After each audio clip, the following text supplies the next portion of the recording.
All right. How's it going, my magnificent sons of bitches? And I'm back again today. So far, I've been banned from Twitter for the third time. I got my third ban on Twitter. I am currently suspended on Facebook, so that's why I haven't been posting anything on Facebook. That's why this will primarily just be on YouTube. Uh, for right now, that's going to be the only place that I'll be streaming on with these StreamYards. So, yeah, ultimately, what this is all about is that the left is ultimately trying to push, which I don't really honestly get for the most part, because I believe that a lot of you people, especially the people that follow me, absolutely have no idea what the fuck they're talking about anymore. Now, I'm not talking about they don't know what they're talking about, but the media. Nobody follows anything that goes on in the media. Maybe if you watch a YouTube video or if you get on, um, I don't know what the hell it's called, the Tubies or whatever the hell, you know, you'll see these little advertisements for like Uvalde and other ridiculous shit because we are heading into midterms. So they're going to sit there and try to promote their wedge issues. And ultimately, that's the only thing that the Democrats have left is wedge issues. They have, they make everything seem like the primary concern is actually abortion or universal health care or a $25 an hour minimum wage because of the inflation that they've levied on this country. They make it seem like they have all the answers, but they've never solved any of the problems. They've only created more. And so, I've done a video. I've mentioned this on my channel before. In regards to the Bible and stuff, because I had a guy come in on my channel, and then we started talking a little bit about religious stuff, and I bounced off some of the keynotes of Revelations, which a lot of people don't really understand. Revelations, a lot of people don't get it that the Bible tends to interpret itself. About like 25% of the Bible, whenever it was written, at the time it was written, was really 25% of it at that point in time was prophecy. And now a lot of those prophecies have ultimately come to pass. And we're still living in the midst of these prophecies. A number of these prophecies have been fulfilled multiple times. And so when we look at where we're at today, as far as it pertains into the New Testament, into the Revelations, which is a new set of prophecies that were kind of passed down, we can see there yet again that even in the Bible it says that these events repeat themselves, and that the fact that Revelations have repeated themselves once before, ultimately, as it happened back then, so shall it happen in the days whenever the second coming is coming, right? And so, when you look at the way that we're set up today, and this is one of the things that, it's hard to get a lot of people to understand because, like, a lot of Christians want to believe in Christian sci fi. They want to believe in, like, Left Behind, and, it's going to be this cutting edgy type of, feel to it, and it's the New World Order, but that's never what it says in the Bible. It never says this. It's not going to be a New World Order. It says this very, very clear and plainly that it's not going to be a one world order, but it's going to be a one world religion. And we can tell right now the United States is set up to go ahead and make this happen. So, I got some notes here that I've written down because I kind of figured I was going to have to do this video here.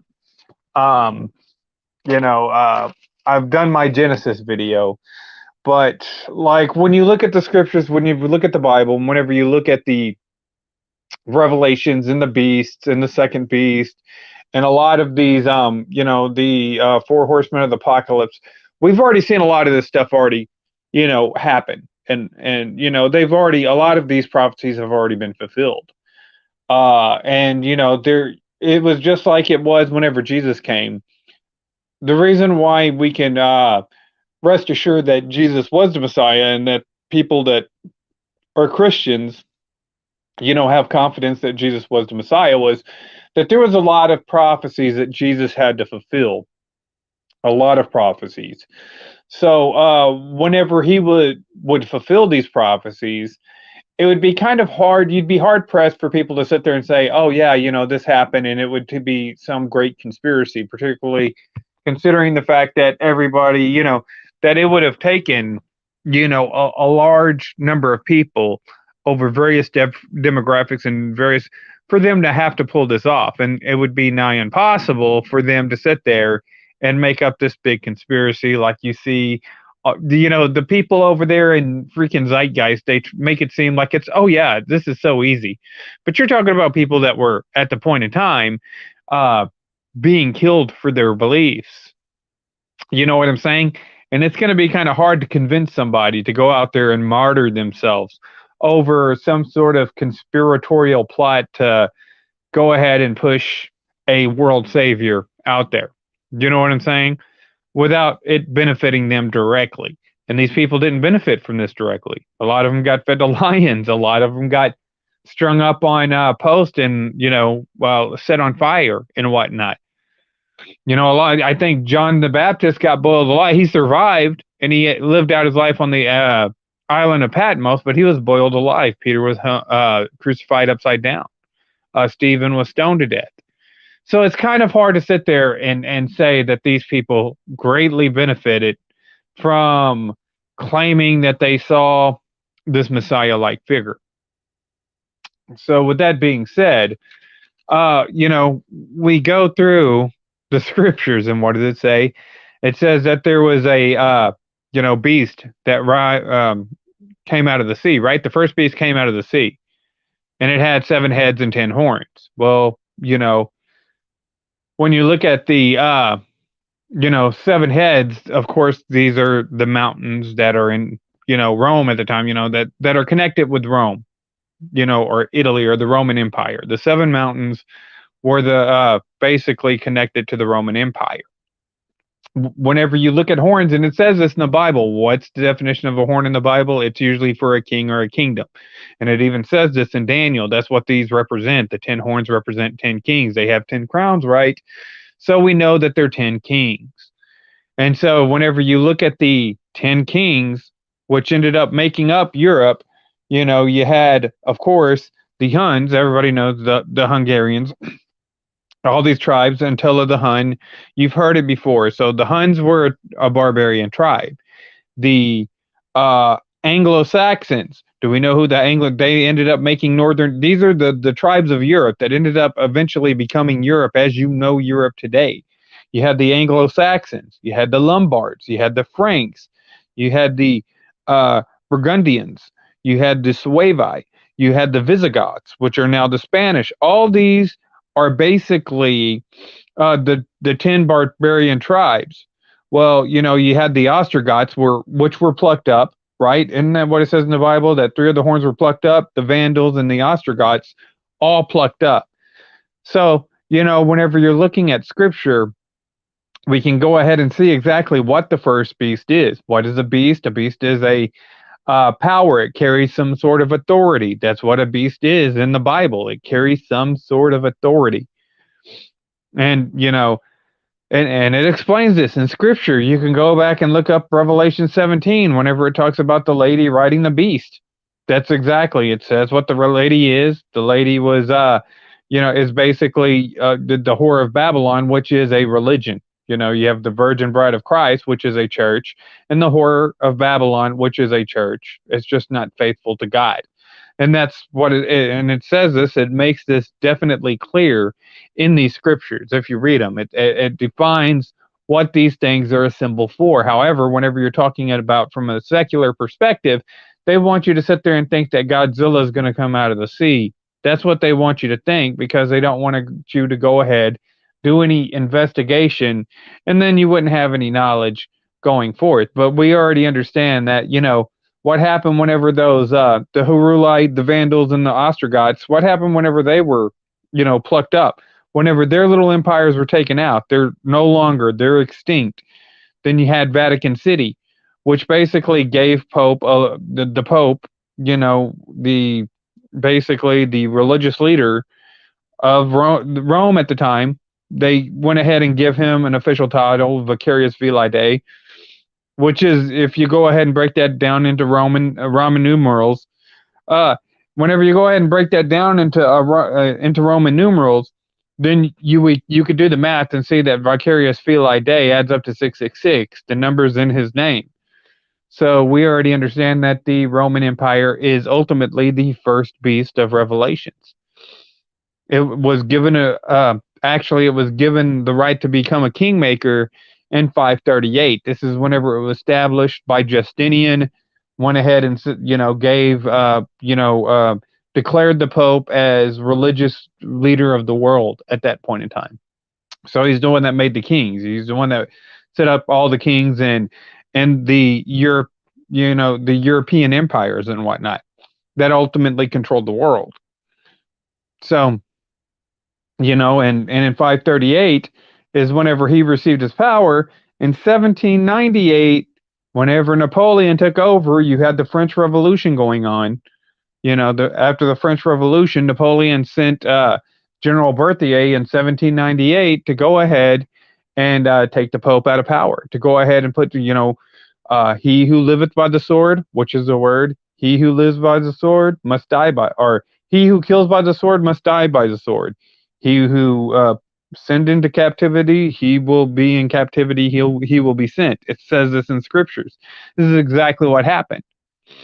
And, he was given a time and a dividing of time, which is 1260 days, which is exactly how many years he had to rule. Every day, whenever you're talking about prophecy, a day is considered a year. So it's not, it's not 2.5 years, as a lot of people seem to think it is. It's, 1260 days, which is 1260 years. And basically, ultimately, you had the deadly wound with the French Revolution, with Napoleon going ahead. He took away the Pope, take away the Pope's kingdom. Now, the Pope has a kingdom again. He is now a king again. He is now a horn again, because in 1928, Mussolini went ahead and declared Vatican City a sovereign city-state. So that's the Pope's kingdom and whatnot. So he was given authority once again. So that deadly wound was healed in 1928. You look at the four horsemen, and what does it say about the four horsemen? You had the white horse who was sent out to conquer, and to conquer. And that, he was sent out, he was, clothed in white, and, he was sent out there to conquer in the name of peace and whatnot. And ultimately, the white horse would be the Catholic Church. If you stop and think about it, like I said, it's a power, it's some sort of authority. So that was the white horse. Then you have a red horse. And then whenever the red horse gets into power, all peace is taken from the earth. What do you think of whenever you think of red? You think of communism, right? And communism has taken away peace because communism, the economy of communism relies on war. It relies on a military-industrial complex. That's exactly what communism relies on. So, you have the red horse out there to take away peace from the earth. Well, that would, you would think instinctively that's communism. Well, you have the black horse coming out, and he was given the balances, says, hurt not the oil and the wine. Well, wouldn't that, what's the color of fascism? It's black. And that's exactly what they do. Fascism is a balance. You got to keep so many people. It's basically like an economic structure that is regulated from the government to allow so many people to go ahead and work and buy and sell and trade and whatnot in a certain field, and they use that to regulate. So fascism would be the black horse. Then you have the pale horse, which I'm pretty sure is like this new world order, would be closer to the pale horse, and it would just given power to go ahead and let all these beasts destroy. So like your World Economic Forums, your UNs, your World Health Organizations, your globalism, that would be considered the pale horse more than likely. So I meant, we can see these, so the Democrats act a little bit like pestilence. With the second beast, it says the second beast. What does it have? It has two horns, and it come out of the earth. The first beast came out of the sea. What do we know about the sea? As it says in Revelation 17, whatever it's talking about, the whore of Babylon, the seas represent a multitude of nations, tongues, and diverse places. Basically, a bunch of diversity is what the sea. Well, if you're talking about the sea representing diversity and multiple people and whatnot, the sea of people and whatnot, then the earth would be just the opposite, be less diverse. And so it would have to come in a lot less diverse place. And prophecy moves from east to west. It always moves from east to west, kind of like the earth, the sunrise, and all that kind of stuff. Prophecy always moves from east to west. So the second beast has two horns. What would that be? It'd be the separation of church and state. You see what I'm saying? So it would have to be the United States. And if you go ahead and look at our American Revolution and how much the French Catholic Church contributed to our revolution, sending some 5,000 troops, we didn't even have a navy. We didn't have a navy. You had Marquis de Lafayette come over here. That's why you get all these Fayettevilles and, Lafayette. All of these are named after Marquis Lafayette that came over here and assisted in our American Revolution. You had Bernardo de Galvez, which was the Spanish, which these are all Catholic, at this point in time. Spain and France are deep Catholic. They're pretty much controlled by the Catholic Church. They're an extension of the Catholic Church. King Louis was ordained, and so was the King of Spain at the time. I don't know who it was, but basically they assisted in this revolution. And the Catholic dogma is totally against revolution, except for our revolution. They got directly involved in our revolution. And so, yeah, if it wasn't for the Catholics getting involved, then ultimately the United States never becomes a sovereign country. It never becomes a sovereign country, because we didn't have a navy. We didn't really have any qualified troops. It'd be like, say, your BLM or even your Antifa. We'll take Antifa, right? It'd be like your Antifa trying to come together and trying to go ahead and overthrow the, United States government. It would be impossible. The only way that it would be remotely possible is if they had a international force help them in some sort of way.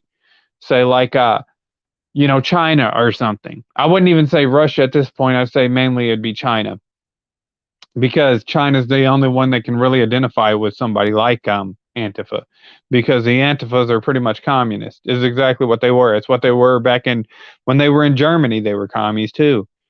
So ultimately, yeah, that's exactly what Antifa is. So the closest country I would think, but I don't think that China would be interested in helping Antifa. But with that being said, that would be pretty much the same thing. There'd be no way that Antifa could end up, going to war with the country at all, at great lengths. But by the time they got to small town rural USA, most of them would have been wiped out. You know what I'm saying? It'd be no way that they could do it. And that would be pretty much what the people in the inception of the revolution would have been like. They would have been closer to like Antifa or BLM or one of these crazy organizations that try to sit there and pretend like they're, revolutionaries. They're not at the end of the day, but, in the revolutionary cases, they were revolting against the crown. But these, these Antifas and these Occupy Wall Street movements and stuff like that, they're all a bunch of clowns. There'd be no way that they could overthrow unless they had somebody helping them, to maintain that. And that's ultimately what the Catholic Church was for the beginning of the United States Revolution. And this means that the United States, in its inception, has a job to do of being the second beast. So all roads lead back to Rome. So whenever you look at right now, you'll hear all of these ridiculous people in the mainstream media, and like your TYTs, your little millennials and stuff that have no idea or any real clue what they're talking about. They're talking about how, oh yeah, all Christians are bad and all this other stuff. But they missed a point that all of their people, right? Joe Biden is a Catholic. Nancy Pelosi is a Catholic. 6 out of your 9 Supreme Court justices are Catholics. You know what I'm saying? Justin Trudeau is a Catholic. Donald Trump is a Jesuit, which is like basically a clergyman for the Catholics. And so, yeah, it doesn't matter what they say. And we can sit there and tell that the animosity towards secularism in this country and, the failing of these institutions, they're bringing about pestilence. So like I said, they've got control over Silicon Valley. So they have control over this internet form. Anything that goes wrong, that's screwed up, that comes out of this, calamity, all the calamities, you can totally put on all of these people that are in control of all of these little networks and stuff, of your mainstream media. They conditioned you like this. And so, yeah, they're trying to suspend a lot of us here. Like I said, I've already gotten a strike. I got a strike on Instagram, YouTube, Instagram, Facebook, and Twitter, all in like probably maybe the span of like a day and a half. So yeah, they're trying to silence us. As far as like having an opinion, particularly whenever you looked at what they're trying to do is they're trying to get everybody invested in a nuclear conflict with Russia, pretty much. And basically we all know that the Ukraine is nothing more than a big Ponzi scheme for these people to go ahead and steal their money. It's their own greed. They think that ultimately these people think that they were given, I guess, some sort of authority to do what they are doing. It says it in the Bible even that they were given, they were authorized to pretty much cause a lot of these plagues and calamities. But they're still going to have to pay for it. And it says that in the Bible too. So they think that they're the elect. They're under the illusion that they are the elect. The Illuminatis, your Council on Foreign Relations, your trilateral people, your people that have been given authority over this. Because what does it say in the Bible? Who has authority over this world? Satan has authority over this world. It says this in the Bible. So they're taking advantage of this. They're taking advantage of it, and they're going to sit there and cause a lot of these calamities. And ultimately, you see a lot of people being kicked off. I think Elon Musk, who essentially bought Twitter. I don't know if he's bought it yet. I don't know if the deal's finalized. I don't care, honestly. There really isn't a lot going on Twitter. A lot of Twitter is fake. Most of Twitter is fake. It's just media, personalities, and their sock accounts. You have grifters from YouTube trying to market off of it, but there's really not it's not really all that organic. It's not organic people that you can sit down and have a conversation with.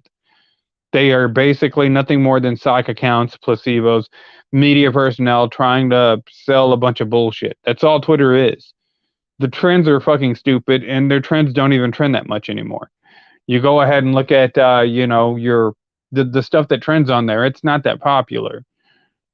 So, I mean, they don't have the influence on these networks anymore. They don't have a lot of influence as it pertains to YouTube as it used to. YouTube is not as influential as it used to be. Facebook is not as influential as it used to be. Twitter is not, they're not able to get their propaganda out because most of the people have been banned from these platforms and whatnot, and a lot of people don't care. A lot of people don't care about the propaganda anymore. They've just kind of moved on. What about the Dark Horse? What? I don't know. What do you mean about that? Are you talking about the Pale Horse? I've already went through the White Horse. Oh yeah. I don't know. I don't know. You've had a lot of prophetic dreams too. So I know you've had some prophetic dreams. I've had prophetic dreams too. So I mean, it's going to be interesting. It's going to be interesting. They're setting it up. We can see what they're doing right now. They're blatantly in front of your face collapsing your economy, and they're telling you it's your fault basically. and then they want to go ahead and raise up minimum wage, they've already cost you $30 trillion. You're going to have 6 more years of inflation to go with price raising. White horse, red horse, dark horse. Ah, yeah, that's actually the black horse. I already went over that one. Yeah, the black horse is fascism. That's what the black horse is. It's that's what is it? Famine. Yeah, that's what famine is fascism, and the pale horse is globalism, basically, with the CDCs, the World Health Organizations going out giving all these plagues and whatnot. But like I said, whenever the day of the wrath of God comes, they're going to be running to the mountains and praying to be covered because, they've caused all this devastation and whatnot. And so, it's heading pretty fucking quickly into that direction. Yeah, the black horse is fascism. That's exactly what it is. Because the color of fascism is black.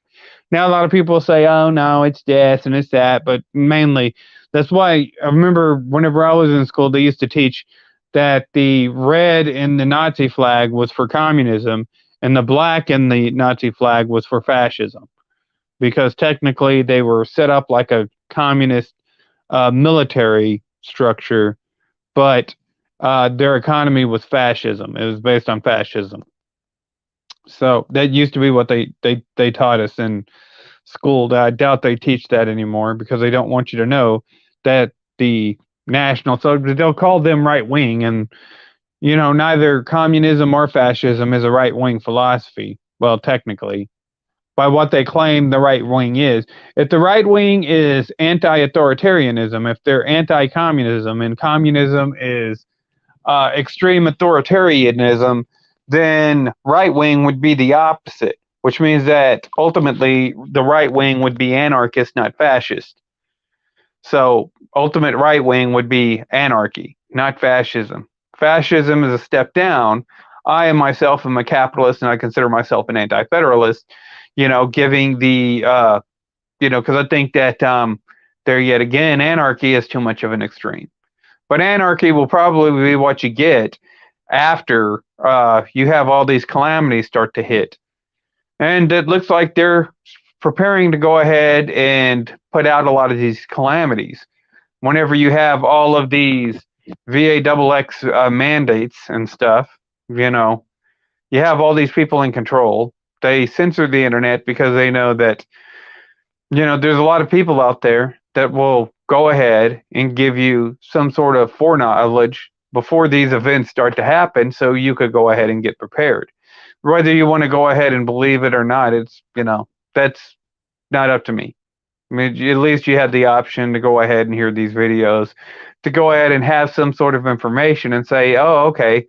But whenever you start to have these cytokine storms come out because you're constantly injecting these antibodies into your body, and you're having these organ failures and liver failures and whatever kind of failures that correlates with the stuff that they're doing right now. Well, there's nothing else I could say. At least I put it out there. At least I went ahead, put this information out there, and put it on a stream. Yeah, I did my part.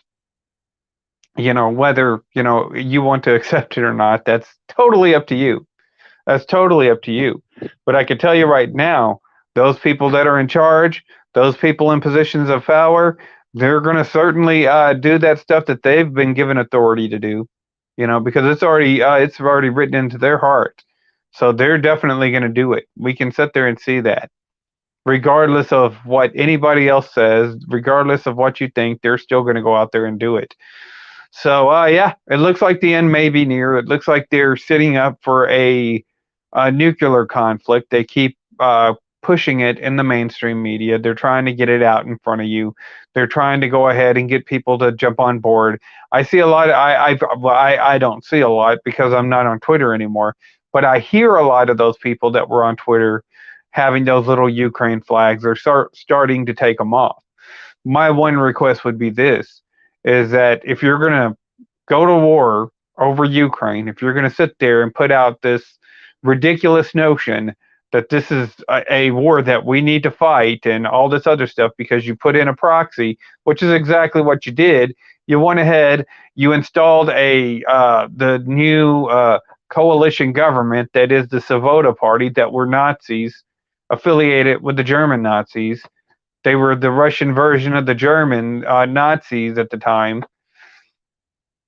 You're putting in that party right now in charge of the Ukraine to go ahead and try and keep Putin in check. So you're trying to go ahead and keep them from, developing that pipeline because, ultimately this is going to affect your USD because you haven't done anything to legitimize the USD. You haven't backed it with anything.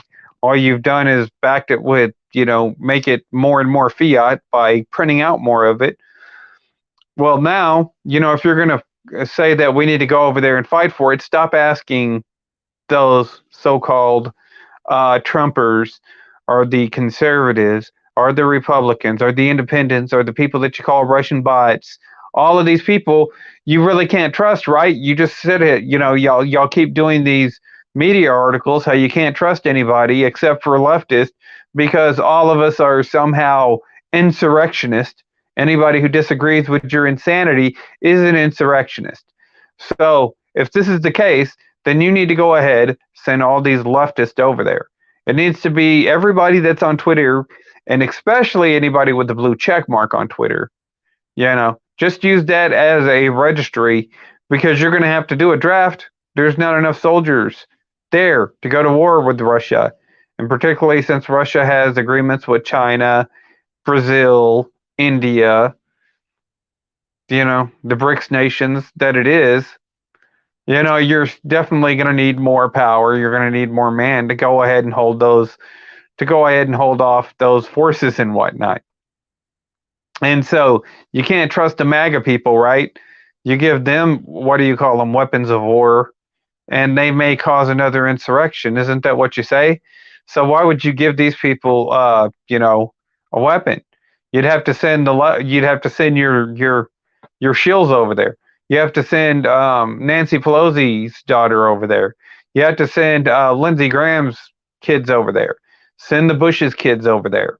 Don't ask these people that went out and voted for Trump and a mass number because you can't trust him.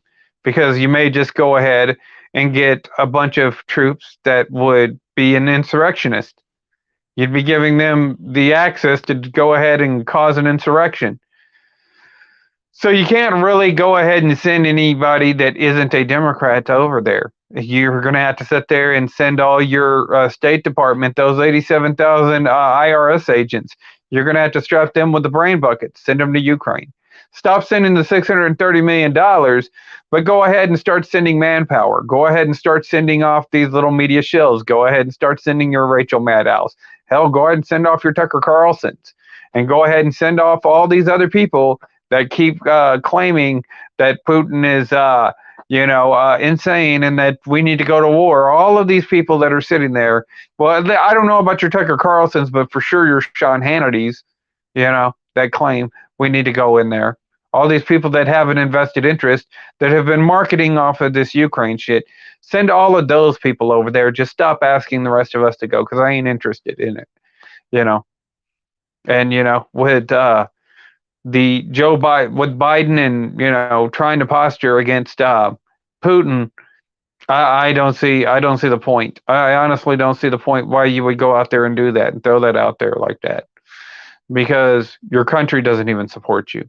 And I don't give a shit what YouTube says about its terms of services. You're not the popular fucking party. You're not the popular party. Just because you're located in California and you're surrounded by other Californians and you think that, we're still cool, hip, and trendy, you're not.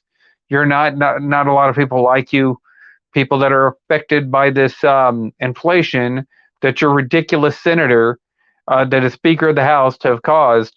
You're going to find out. So ultimately, it should be a large portion of Californians going, not a large portion of Texans or people from Tennessee or people from Florida. Send those people in the entertainment industry that have been connected to this. Send all the shills. Send all these people that were in the State Department that have been pushing these ridiculous narratives to go ahead and hijack. And like I said, ultimately we're going to end up becoming a theocracy anyways. So let's go ahead and get these people out of here. Go ahead and send them to battle over there in the Ukraine.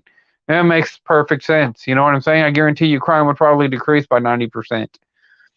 So, anyways, yeah, I figured I'd go ahead and do this video. It looks like, they're really trying to go ahead and push. And I think that I think that they're going to start talking about it more. I think that you're going to start to see this more and more in the mainstream media. I wouldn't know personally because I don't watch the mainstream media. But from what I am to understand, from the little bit of time that I have been on Twitter, just getting kicked off this week, that seems to be the narrative that they're going to start pushing, is that this is going to be a nuclear conflict. So what do you think about it? What do you think about nuclear conflict in the Ukraine? What do you think about us going to a nuclear war with Russia? Russia is certainly not communist. We're more communist than Russia is.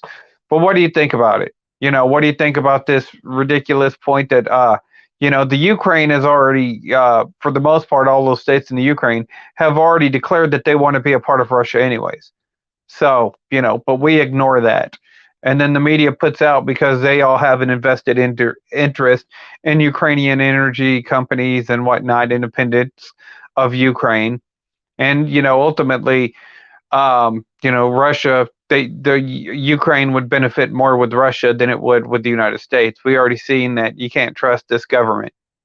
The United States people can't even put trust in this government. So why would the Ukrainian people over there? It'd be just another genocide over there. That's what we're good at. So anyways, you people tell me what you think. Like, sub, do the shit YouTube tells me to do to get over. And for now, I'm out.